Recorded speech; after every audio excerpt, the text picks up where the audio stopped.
Okay, everyone, I hope you were able to grab your lunch and your water, hydrate. My name is Selena Barajas. I'm the Arizona State Director with Mountain Mamas. Thank you all for spending this lovely afternoon here with us. For those that are not here in person, we are here at the Valencia Library here in Tucson Southside. I see some of you all online, so this is going to be a true hybrid session. For those that are new to Mountain Mamas is a national nonprofit. We have been in the state of Arizona for a little over a year. When I started last September, we are also based in Montana and Colorado, and we've been doing a lot of work around clean, safe water, clean energy, and protection of our public lands. One big initiative here in Arizona is around clean energy and healthcare initiatives. And we started these lunch and learns back in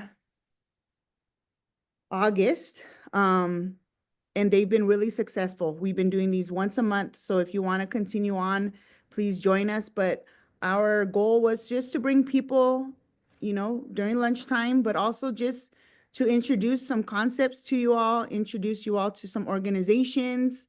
I come across several different people doing good work here in Arizona, but mostly here in Tucson. And for this month, thinking of the anniversary of UCAB, right? 30th anniversary, and just this month, and highlighting one of our Mountain Mamas, Alicia Vasquez, who's here with us in person. I'm so thankful for you taking the time. It's really important for us to know of the existing groups that have been doing work around, water and clean, safe water. So I'm posting up our posts for today, because I am in the presence of Miss Eva Carrillo Dong, who's joining us online. Thank you, one of our panelists, and Mr. Robert Jaramillo, who I'm going to move out of this seat so he could take over. Today, we are inviting Las Aguas. Las Aguas is a community-based organization on Tucson's south side addressing water contamination and environmental health since 2015. However, they've been a part of this community their whole lives. The area's contamination began in 1940 with cleanup efforts starting in 1995. Through storytelling, community science, collective action, Las Aguas connects generations in the fight for water justice and healing.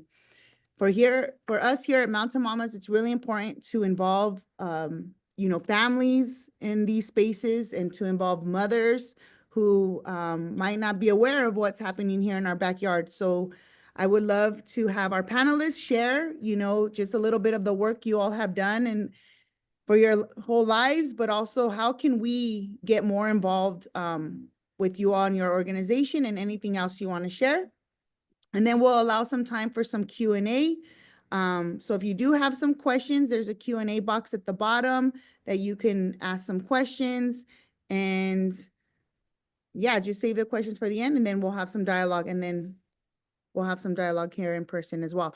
Also, before I hand it over to our panelists, if you have not signed up to join our Mountain Mamas listserv, please sign up to join our newsletter so you can receive fun information, but also just some action items of how you can help push this work forward. So thank you all. And with that, I'll pass it on to our panelists.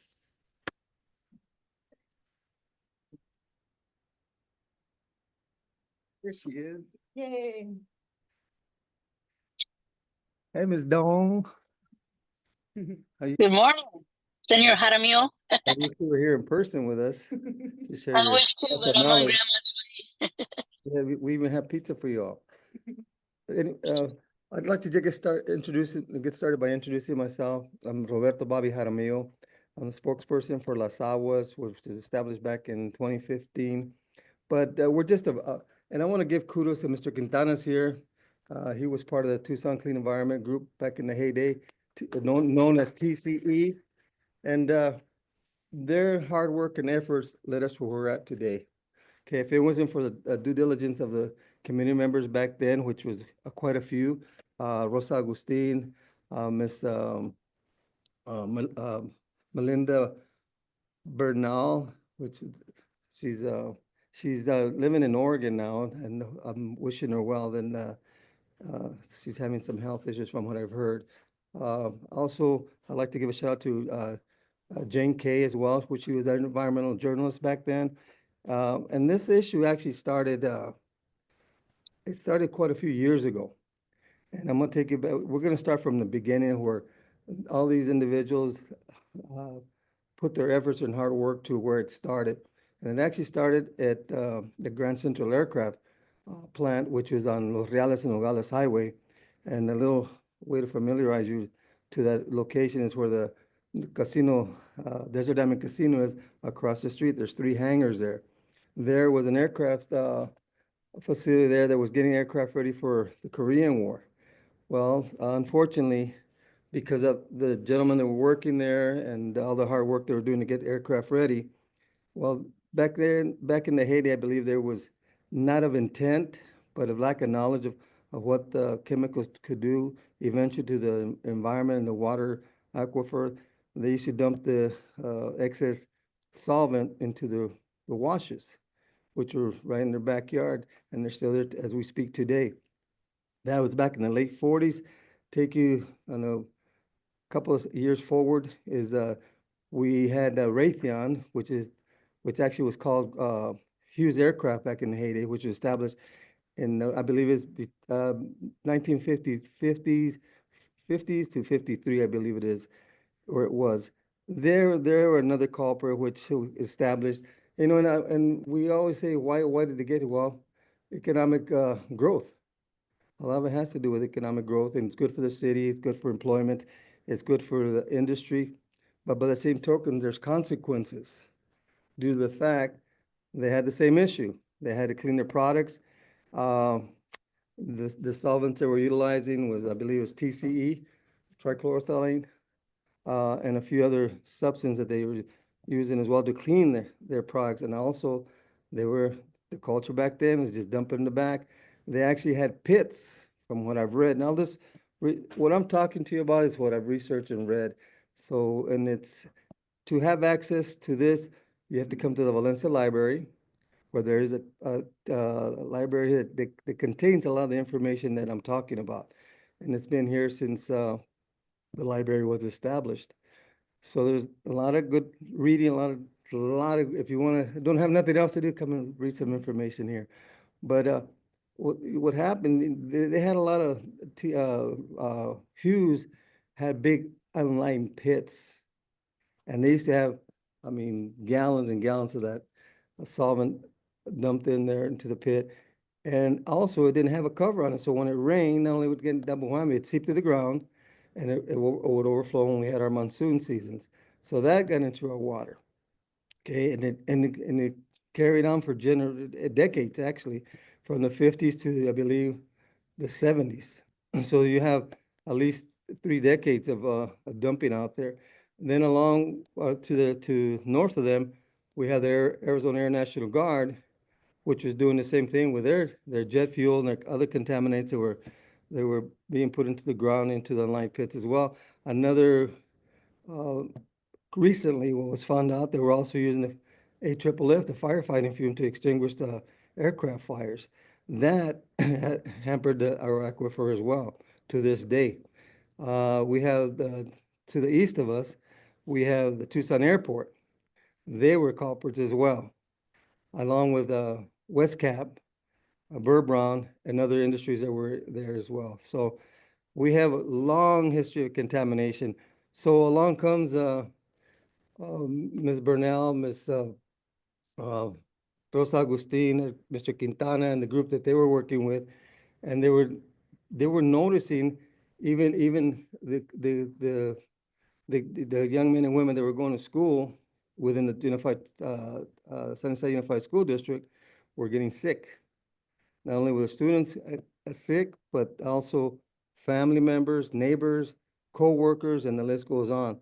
So eventually, a lawsuit was established by Mr. Gonzalez, Barron and Bud, and the community members, which in fact they had the day in court, and I believe it was in the late 80s. I think that the suit was settled, but that wasn't, to me. I'm glad that a lot of people got compensated for because of their illnesses, but that didn't stop the illnesses. Okay, that's a big part of what Las Aguas was established in 2015 because we noticed that people were still getting sick because of the contamination. Uh, back, they said that it affected the youth. Well, back then, my generation was a youth, okay? And a lot of people that are pictured in the articles that Miss Kay wrote, a lot of those were my classmates. The neighbors that were affected were my neighbors. My co-workers later on in life, I worked with a lot of folks who were also affected by the contamination to this day. Uh, Now I feel that it's generational. I often compare the Southside Superfund to Camp Lejeune. Why? Because Camp Lejeune, if you have listened to the advertisements or the lawyers coming out and say, well, if you lived in Camp Lejeune from 1953 to 1987, well, if you stop and think about it, that's the time frame that we had here. And apparently, the powers to be feel that our friends and neighbors, colleagues, classmates, whatnot, weren't affected by it. Well, we all here at the South Side, we beg to differ because we've seen the cause and effects of what's going on and what happened to our community members to this day. And it's become generational. Not only my generation, actually, my grandparents, my parents, my generation, and generation that my kids and grandkids. So we're into the fifth generation now. So, and it doesn't seem to stop, especially now that we found out in 2020, I think 2019, about the AFFF, okay? And I want to give kudos to Mayor and Council as well and Tucson Water for taking the initiative to stop serving that water to our neighbors. Okay, they have, what's has been established is a Tucson, it's called the TARP facility, Tucson Airport Remediation Plant, which is located in by I-19 in Irvington. That was established in 1995. So we're here 30 years up the road, and we're still having issues, okay? Not only with the TCE, let me backtrack a little bit, okay? The TCE was the first culprit along with the other chemicals that were in the ground. And then and the TARP facility was built in 95. Okay, in 2001, 2002, Tucson Water got a call from EPA. Say, hey, by the way, you have 1,4-dioxane, which is a derivative of the TCE, which is also a cleaning solvent. So what happened then, they stopped serving the water again. So what was going on, they went to, had a remedial investigation to see what, in fact, the 4,1,4-dioxane was in our water, and it was. So between 2001, 2002 to 2014 is when the AOP facility was established to take care of the 1,4-dioxane. Okay, so that just recently that was built, and kudos to again Mayor and Council, and the city manager back then was Mr. Miranda, Richard Miranda, which it was a former resident of the South Side as well. And him and I, we all grew up together, played ball together in school and whatnot. But he would say, well, you know what? I've seen the cause and effects of this water issue. So we're going to actually build another facility to cleanse the 1,4-dioxane. Well, they built the advanced oxidation plant, which is there to this day. It did the job. Again, kudos to, it's either put out to the recycle facility or it's going to the Santa Cruz River. But you have to look at the data. It's either at acceptable levels or below either acceptable levels or below what's being put out there right now. So you got to give kudos is due to Tucson Water and Marion Council. And then in 2019, again, the PFAS came aboard, which actually affected our extraction wells, the water that was being sent to the facility to get cleansed. Right now, as we speak, there's 10 extraction wells here on the south side, in the Superfund site. There's 5 extraction wells on this, Liberty and Drexel, right by the fire department. There's That's where they exist. There's just the one just west of the fire department. I'm sorry, east of the fire department. There's four of them, 5 and 4. You go across the airport wash, which is on Liberty. You have three, uh, extraction well number 3 on Albert. You go toward Mission Manor Park. You have extraction well number 2. You go a couple blocks south. You have extraction well number 1. So with a proximity of less than a mile, we have those high concentration of TCE, 1,4-dioxane, and now AFFF. Well, those wells cannot be extracted. Why? Because the levels of AFFF, which is the firefighting foam, is too high for the plant to cleanse it. So what they're doing, and then there's another 5 wells north of those existing wells, which is out there on Irvington and 12th Avenue toward Ajo. There's 5 wells there. There's 4 wells actually there, and there's one south, which is number 10. I don't know if you folks are familiar with 13th Avenue and Irvington, right behind Henry's Barber Shop. There's a number 10 extraction well. Anyway, there's a total of 10.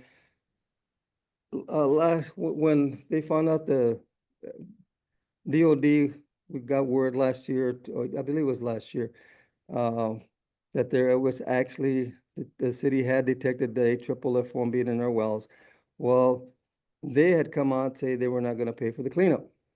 Okay, so the community members got together and met with the powers to be again, which was the Unified Community Advisory Board, the UCAB board, which means we meet, which I'm part of that as well. We meet every 3 months. We, last year, as a matter of fact, in October, which is a year ago last week, we brought it to their attention and say, well, and they said that, well, we're not going to pay for the cleanup because there's no apparent health issues. Okay, so then it's okay. Then we brought up the questions. Well, if you feel that there's no apparent health issues, well, show us the data and the health studies you folks have done. And they had no answer for us because, in fact, they hadn't done that. No studies were actually done for our community members to this day. Okay, and that's what we're fighting for. That's what Las Aguas and a few other organizations here in town, we're saying, okay, we know that the chemicals in there, the chemicals, because it's more than one, but predominantly the AFFF, because it's actually worse than any other chemical that we have. Why? Because it's called a forever chemical. Once it gets into your system, it's very, very hard to get rid of. And the AFFF actually started, or the PFAS, it's called the PFAS contaminated poly and perfluorinated compounds, right? Which means they're compounds that can really hard to break up. And it's usually used for water retardant products. And it's been used for decades, okay? It was actually put out in the 40s.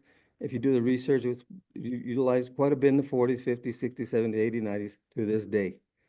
Okay, it's part of the non-stick products. A lot of, you probably have it in your homes. You have furniture that's water resistant. You have pans that are non-stick products. You have your iron that's a non-stick product. You have jackets, Gore-Tex jackets, shoes, you name it, it's out there. And that's why I feel, and our group feels, that if they were to test everybody, we know that the PFAS is in our blood system to this day. And the CDC and the ATDSDR out of Georgia, they just put something out. If community feels that there is a need for a study, I just found that out today, as a matter of fact, that they would come out to communities if you request them to come on. But hopefully, they don't turn a blind eye to us like they have in the past. And why is Las Aguas here? It's not. I feel that what we want, compensation for damages is always a big plus. But what do we want? We want a facility built for our community members at no cost. And who's going to pay for it? I would say the culprits pay for it. The government should have to pay for it. We should have to pay for it. All these chemical companies are making a profit as we speak. And if it comes on the news, how much 3M is making, how much DuPont's making, how much Claymore's making, and the list goes on.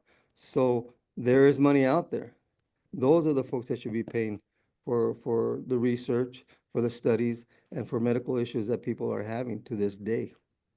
So that's what I have. I hope it's a near full. I tried to cover as much as I could in such a short time, but I hope this has been helpful to you. One thing I do want to plug is a good friend of ours, Ms. Nelda Taylor, wrote a book which is unique, which is called Disabled Ecologies. I highly encourage you folks to go to Amazon. They have the book. It's very inexpensive. Again, it's Sonata Taylor, Disabled Ecology. If you want a good lesson on what happened here in the South Side, as far as going back to the 40s and all the studies that have been done, who's been involved, who the journalist was, and the people that were involved trying to solve this mystery, I highly encourage you to read it. Okay, so I've read it from the beginning to the end, and I truly, Alicia, both of you teaming up together with Ms. Taylor and coming up with this book. Thank you so much for it. So if that's all I have, if you have any questions, I'll try to answer them as best as I can. So thank you. Ms. Dong, you're on. I'm just about to get down to get my granddaughter, not get down, but open all the doors and stuff to get her into the van. So if we can go with Alicia You first, know what? that would be great. I'll put something else out. Okay. All right. Thanks. I'll cover for you. Thank you. Okay. Tag team. One of the things I'd like to put out too, I'm also a retired military veteran, served our country for 35 years. But one of the things that the politicians and powers to be keep on telling us that what you folks are experiencing here in the South Side has nothing to do with the health issues that you have. Okay, well, I beg to differ because I picked this up on one of my visits to the VA, okay, and it tells you the diseases that the folks acquired while living at Camp Lejeune. All they had to have been living there was for 30 days, folks, 30 days. We've been here a lifetime, and it tells us there's nothing wrong with us. Well, I beg to differ because there's a list on page 24 or 28 of all the diseases people have had. And the list goes on, it says, and you might relate to this, some of your family members might have it, you might have it or not. Bladder cancer, breast cancer, esophageal cancer, female infertility, kidney cancer, leukemia, lung cancer, miscarriages. I know of a lot of the young ladies that I grew up with had miscarriages, multiple melanoma, and the list goes on. There's about, I would say about 15 diseases, okay, listed. There's nothing that I'm making up. It's documented, folks. It's documented that if you live in Camp Lejeune for 30 days, and if you have disease, they want to hear from you. So if you know of any service member or any Marine or any other service member that served in Camp Lejeune, please reach out to them. Okay. Thank you. You back, Ms. Dong? Yes, thank you. And you know, the things that he was listing are all true. All of our friends and family members, neighbors, you know, many of them have gotten those different things that he was talking about, especially the female problems with, you know, a lot of us have gotten hysterectomies in our 30s. You know, we've had the miscarriages. I know people that haven't even been able to have children because of everything. And so, you know, the health issues are real. They're not something that, that we're just making up. We went to our class reunion about 2 years ago, I think it was, and it was sad because they put on like 3 long tables, all the pictures of the people that have passed, you know, and you know that all those people were not people that died because of car accidents and things like that. They were people that died because of health issues and succumbing to the health issues. And there's also the thing where some people, yeah, they don't die, but the quality of life is definitely impacted. You know, they have all kinds of different lupus, you know, and other autoimmune diseases that make things difficult for them to carry on in their lives. So a lot of these things, health problems, have are in our community, but also not just in our community, all around Tucson. because people that came to work for Raytheon or for the other industries around here, they didn't all live in the South Side. And that's another thing we're trying to get them to understand is when they do studies, they have to reach out like Camp Legume did to people that are no longer in the area, people that came in to teach in our schools, people that came in to work in our district as bus drivers, especially, and other things, out in the grounds and groundskeepers and people that worked a lot with the water issues. So these people also need to be informed, just like they're doing with Camp Legume. And these are the people that we know are also in other places that are having all kinds of health issues. Because we know some of them personally. Some personally are family members. Some of them are just friends from high school that we're still in touch with. And they're going through all kinds of health issues. So, the health issues, problems are real. And that's one of the things that we're trying to, like Jaramillo was saying, get people to try to help us health-wise. Yeah, people are always asking about, the lawsuits. But for us, it's not about just the lawsuits, because as we saw from the first one, it only covers a small amount of people for a short amount of time. This is generational. So we need something here that is going to be generational, that is going to be here as our children, continue to get ill. Because unfortunately, many of our children and grandchildren are starting to have a lot of different health issues too, especially reproductive health issues. So we need something here that's going to be more permanent, more for not just us, though we do need it for our generation too, but also for those people that are younger than us, that are our children, and now worrying about our grandchildren. And right now, some of them might not have anything, our grandchildren, but that doesn't mean that in 15 years, when they are in their early 20s, they won't be affected by TCE and all the difficulties that the PFAS and all of those cause to our health and our communities. So, we've been doing this for a while now, trying to gather people, trying to make sure that it's not forgotten because it's still around, it's still happening. We continue to keep on hearing about new things that are going on. The PFAS was something that, really hit us hard because, this community here, not only get the PFAS in our things that we have at home, like our rugs and our furniture, but they're being used here and dumped into our aquifers. And we don't just have it in our Teflon pans. We have it coming out of our faucets, if they're not cleaned up, the wells aren't cleaned up. And like Jaramillo said, kudos to the city of Tucson the water department and the council members, mayor and council members that have not just, said, well, we can't do anything, it's an EPA issue. No, they said, hey, EPA is going to pay, but until they pay, we're going to start working on the issues. We're going to start putting up the TARP facilities and getting those up to par. And then we're going to go after them to pay us back. So, I really was appreciative that they weren't going to wait another 20 years for EPA to do something. They did it, and then they went after them for the money to pay, all the facilities.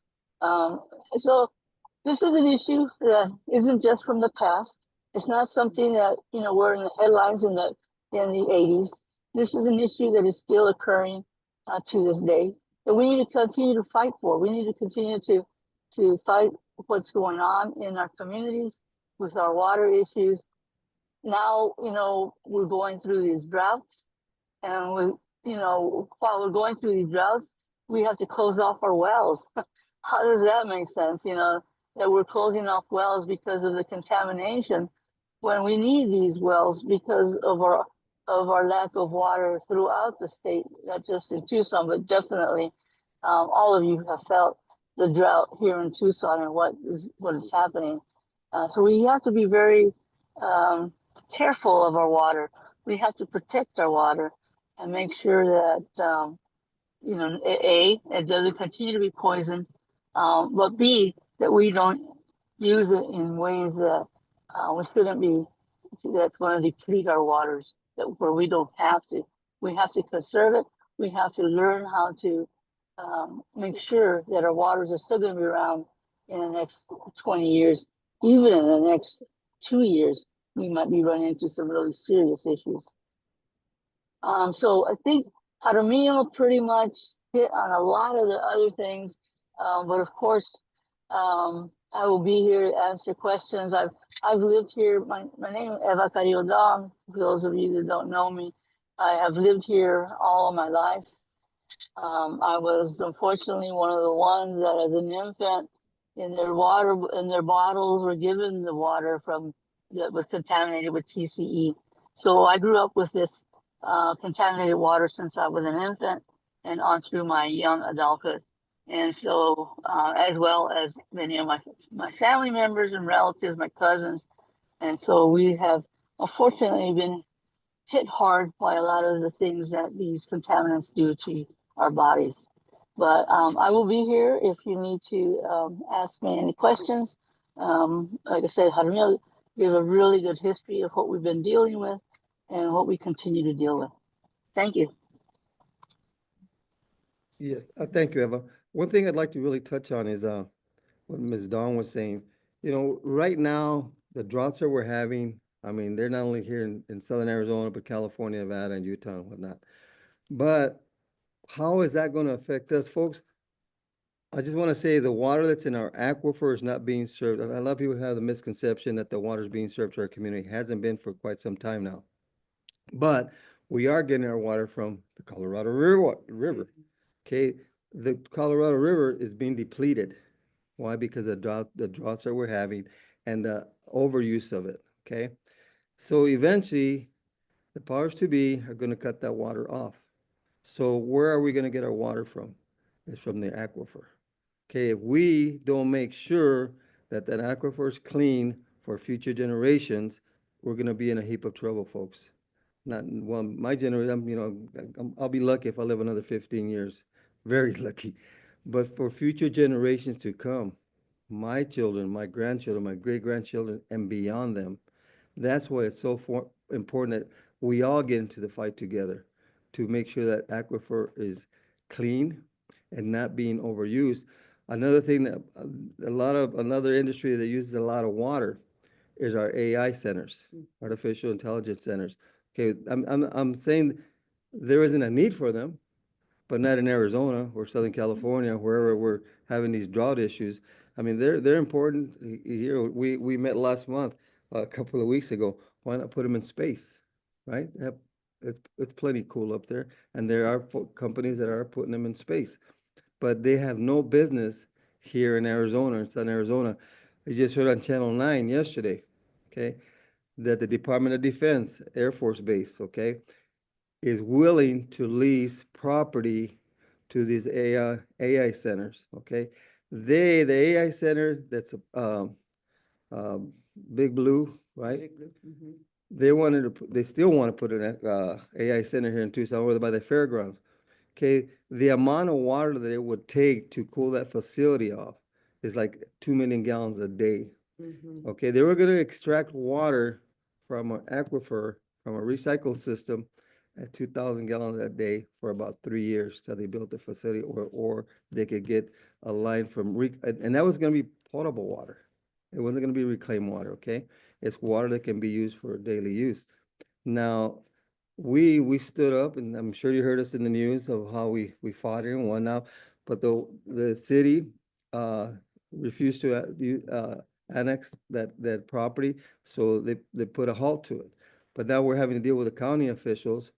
As a matter of fact, we had a big meeting yesterday with the county supervisors where we have 2 no votes. We need 1 more no vote, which is Mr.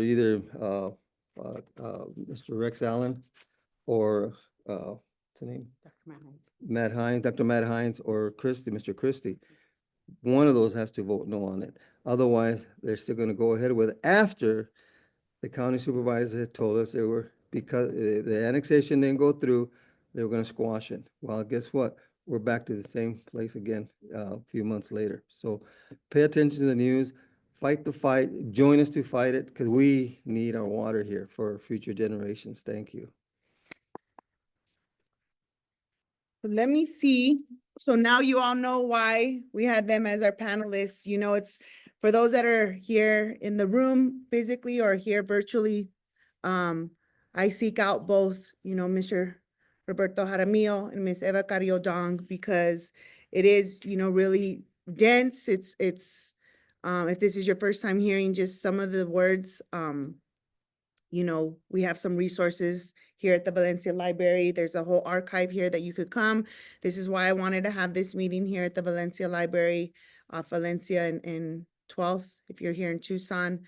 I do see some folks still here in the room and we do have a lot of Q&A, so I'll go ahead and go with it, but I do want to give both of you all again a round of applause. You know, it's really important when we're talking about environmental justice, that we document these stories. That's why I said community scientists, because you all are community scientists. And the fact that we recorded this, that we're going to be able to share it. My hope is that we will be able to share with our generation. I know Alicia and I talk about this, you know, even though we're born and raised here in Tucson, a lot of our generation don't know about these issues. I don't know for those two, maybe this is your first time hearing, but I know you've been doing a lot of work.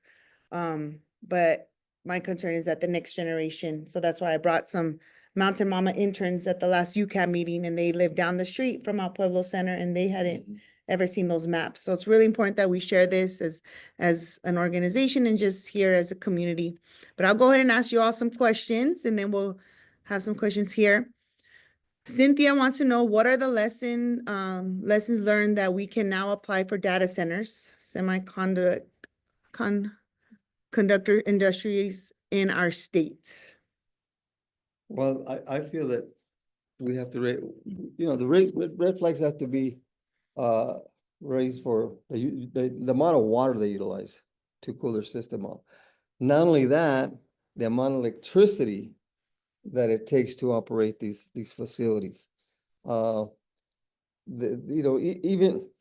after the fact that the city said no to annexation, the Beal Company, which is part of Project Blue, got together with Tucson Electric Power, and they went to talk to the commission, and they're still seeking to be able to get the power source to facilitate their facility.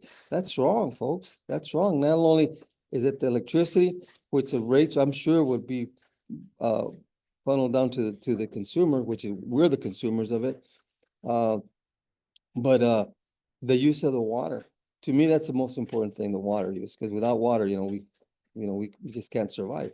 Future generations can't survive. So it's important to fight that battle against AIs. And like I said, I'm not against them because let's face it, we all use them. We're using them right now, right? As we talk here on Skype. Also, everybody uses a phone, a cell phone. We all do research on our phone. So I'm not saying that they're not needed, but they're not needed here in Arizona, or especially in Tucson, Arizona, or any part of the southwestern states. There's plenty of wood countries up in the north and northwest where they're always being flooded out with water. So that's where they should go.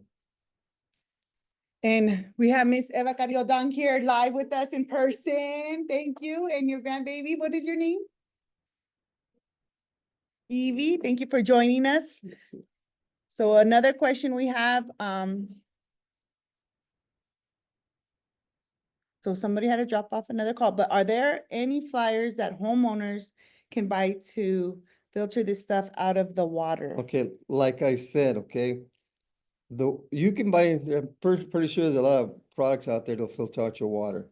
But by the same token, there's a misconception that Tucson water's putting out contaminated water. They're not, okay? How do I know that? Because look at the data that Tucson Water puts out a report every month of what they're doing over at the TAR facility and what's in our aquifer. Again, the water that you're drinking is actually coming from the Colorado River water. eventually, I'm assuming that we'll use that aquifer water if and when they shut us off from the Colorado River.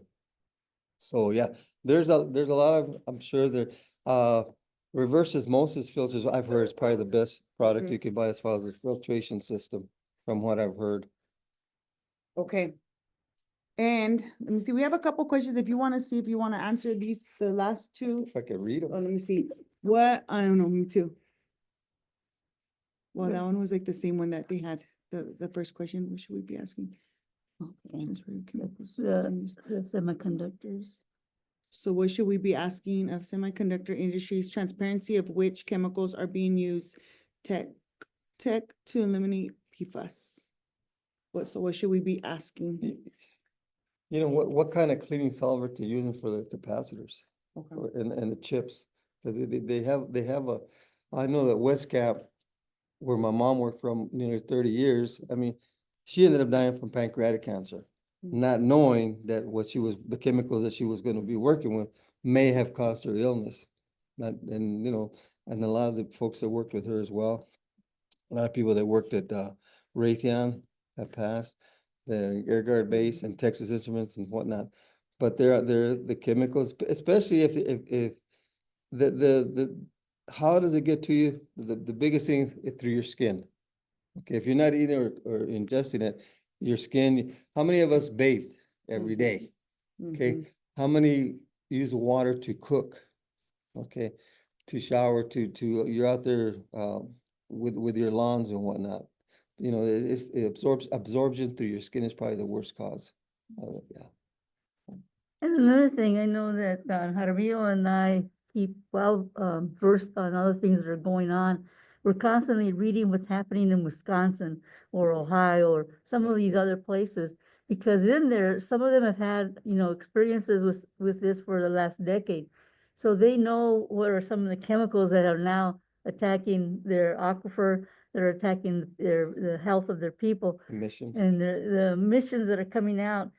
So a lot of the times what we learn about which are the worst chemicals or which are the chemicals that are causing problems, we learn about it because of what we've read that is going on in some of these other cities that have already been working on it and discovered it for quite a while, like Camp Legume.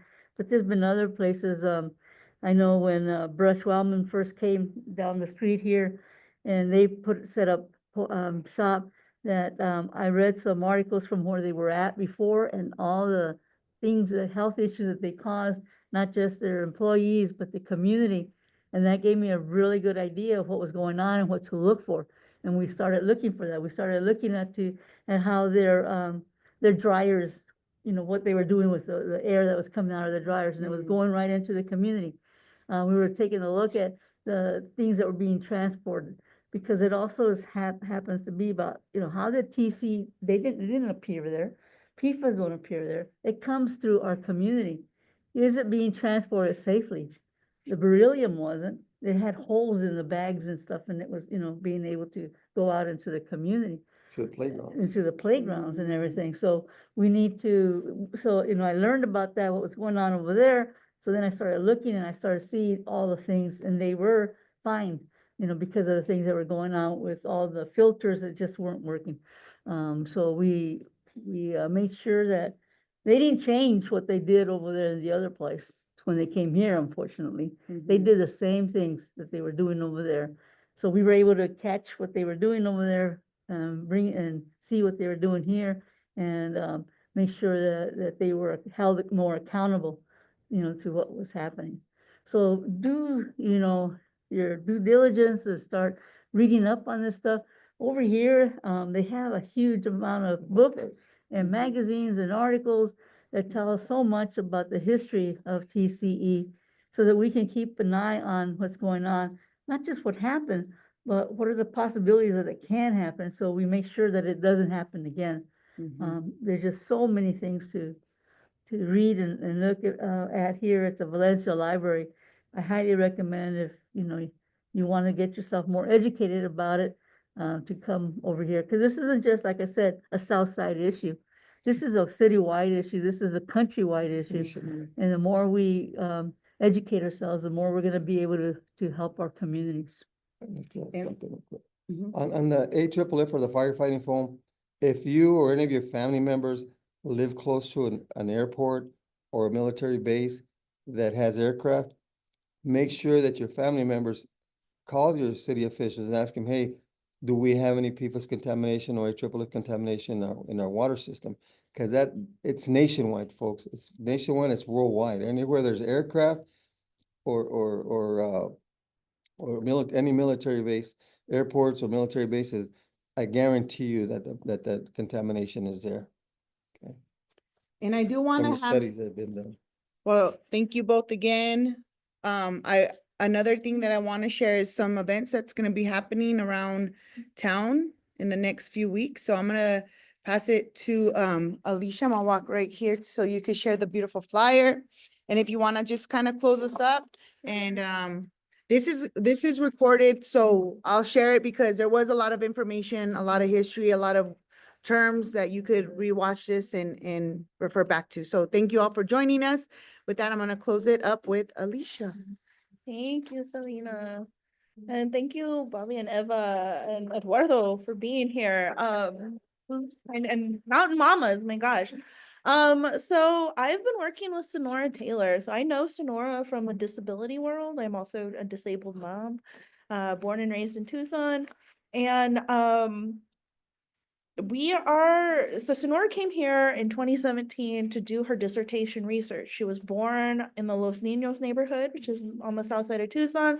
And her mom said she was born like a pretzel. And so her arms and legs were kind of twisted. And a bunch of other kids on her street were also born with deformities, is what they called. I guess I also was born with a deformity on my left leg. But so she came here to do this and she did a whole book. It's been an amazing book. She's bringing together disability justice and environmental justice. And I think what I brought to this is kind of like this Tucsonense experience. What does it mean to like grow up in these lands that we're now scared that my daughter's not going to be able to live because there's not going to be water? And so she wanted to reflect back everything that she learned because my generation, I'm 40 years old, unless you're directly impacted by it, you don't really have an idea that this happened. And that's huge because that's a lot of knowledge that's just shut off, and we're seeing these connections. Our elders are saying it, the communities who are experiencing it are saying it.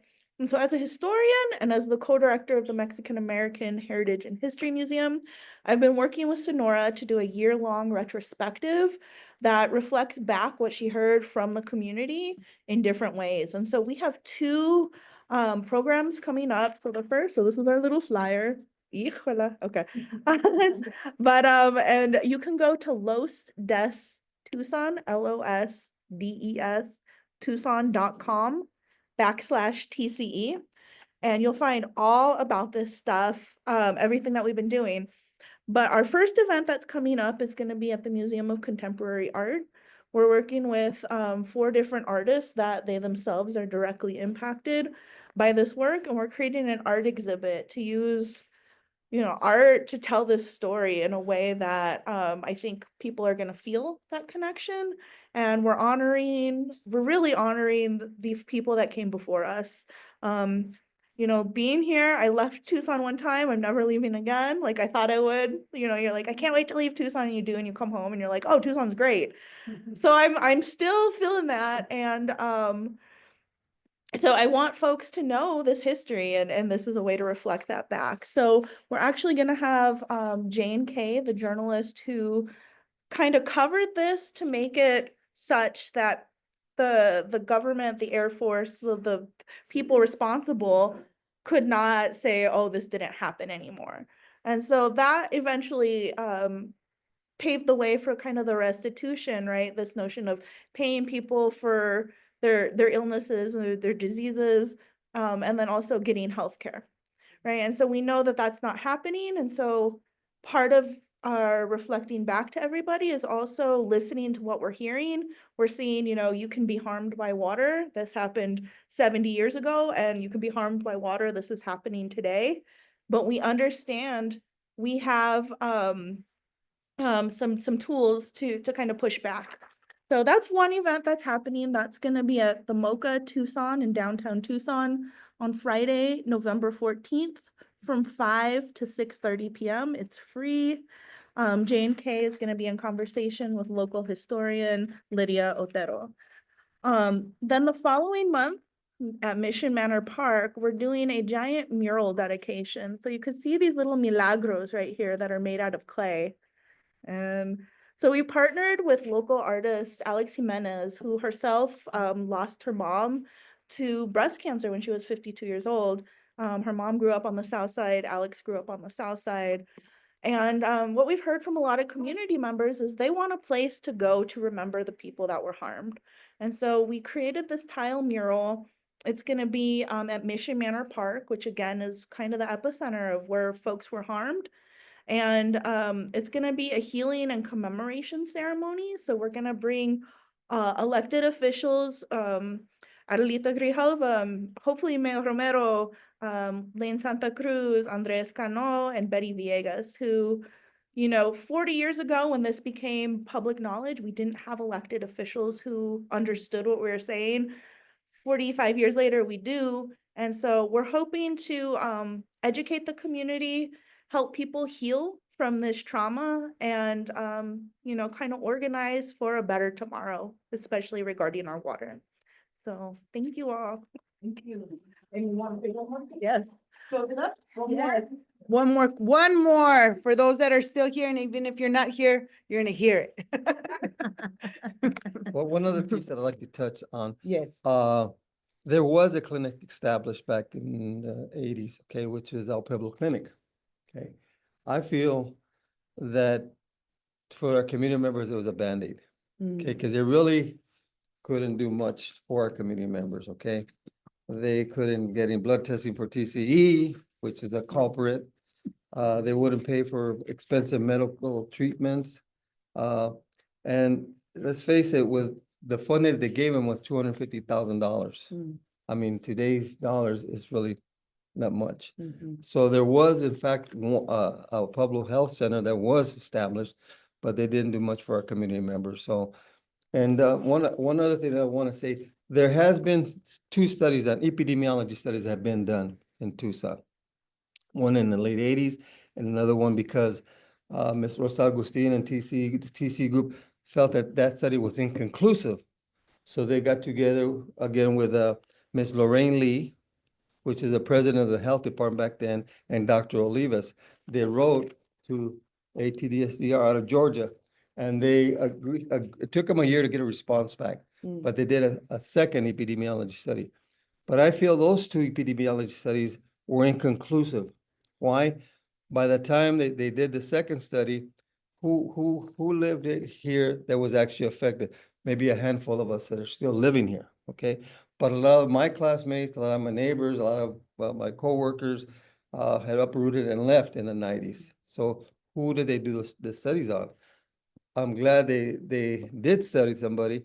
Why? Because if we have another study, we can do a comparison to actually the folks that were affected, okay? They said it was predominantly all Hispanic. Well, back then, the community here, if you look at my yearbooks when I was going to school, we were the minority, okay, folks? So there's a lot of folks that were not of Hispanic descent, okay? A lot of my Anglo friends were affected. A lot of my Native Americans were affected, friends were affected, or the handful of Afro-Americans that lived here as well were affected. So if we're gonna do a study, it has to be inclusive. Who are we gonna reach out? We're gonna reach out to the folks from the 50s or the 40s to now. If you're gonna do a study that provides any type of data for us, it's gonna be actually the truth. And that's all we wanna see. Give us the truth. We wanna know how it affected our pool. When we were growing up, you absorb it through the skin most. Well, we had quite a few swimming pools here. Okay, we had El Pueblo Center, which Miss Lorraine Lee lived next door to, okay? Miss Lorraine Lee is no longer with us. She died at a very young age from throat cancer, okay? Her brother, which was my go-to guy here at this library, Jaime Lee, passed away a few years back too, okay? And the list goes on, folks. So it's nothing that we're making up. history is repeating itself, okay? Not only affects past generations, but now it's affecting generations that are here now. So, and I wish that we had some conversations with the folks at the U of A, with Dr. Barrios's group. I'd like to give kudos to Ms. Lopez at Desert View High School as well, with her science department as well. So, you know, our youth has to be informed, okay? They have to get this knowledge so they can continue the conversation or continue the fight for future generations. Thank you. Thank you.